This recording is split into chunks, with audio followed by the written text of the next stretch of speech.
Hi అండి, అందరికీ నమస్కారం. అమరావతి ప్రజలకు ఏప్రిల్ 1వ తేదీన గుర్తుండిపోయే రోజు. ఎందుకు అంటే లోక్సభలో అమరావతి బిల్లు ఆమోదం అనేది పొందింది. ఇక ఏకైక రాజధాని అమరావతి. అమరావతికి చట్టబద్ధత. పార్లమెంటు సాక్షిగా ముగిసిన ఆంధ్రప్రదేశ్ అమరావతి వివాదం.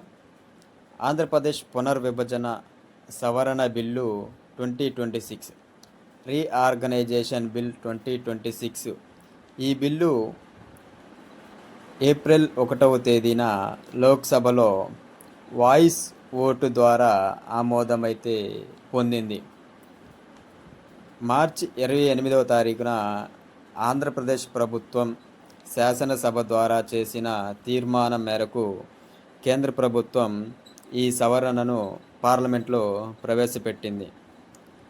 ఈ సవరణ వల్ల ప్రయోజనాలు ఏంది అంటే చట్టబద్ధమైన హోదా అనేది వస్తుంది. అంటే ఇప్పటి వరకు అమరావతి కేవలం నోటిఫికేషన్ ద్వారా మాత్రమే రాజధానిగా ఉండేది. ఇప్పుడు పునర్విభజన చట్టంలో సెక్షన్ 5ని సవరించడం ద్వారా దీనికి శాశ్వత చట్టబద్ధమైన హోదా అనేది లభించడం జరిగింది. ఈ సవరణ వల్ల భవిష్యత్తులో ఏ ప్రభుత్వం వచ్చినా అమరావతిని మార్చడం లేదా 3 రాజధానులు వంటి నిర్ణయాలు తీసుకోవడం వంటిది సాధ్యం కాదు. ఇక నుంచి ఏ ప్రభుత్వానికి అయినా రాజధానికి నిర్మాణానికి కేంద్ర ప్రభుత్వం నుండి భారీగా నిధులు, గ్రాంట్లు రావడానికి ఈ బిల్లు మార్గం సుగమం అవుతుంది.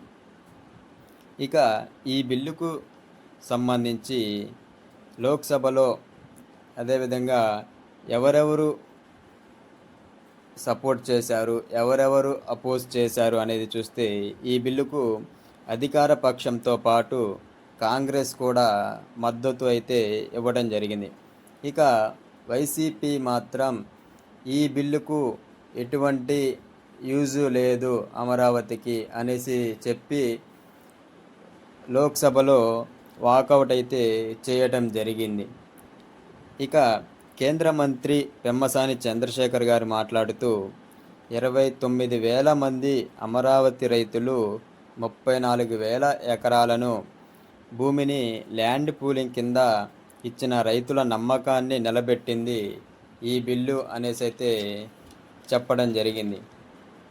ఇక అమరావతిలో పనులు చూసుకుంటే 56,000 కోట్ల విలువైన 91 మౌలిక సదుపాయాల ప్రాజెక్టులు అయితే కొనసాగుతున్నాయి.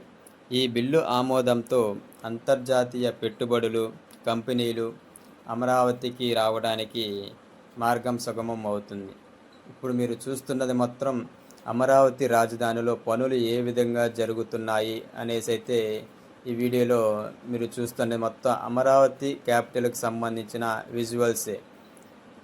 అది ఆంధ్రప్రదేశ్ ప్రజల ఆకాంక్ష అమరావతి. జై అమరావతి.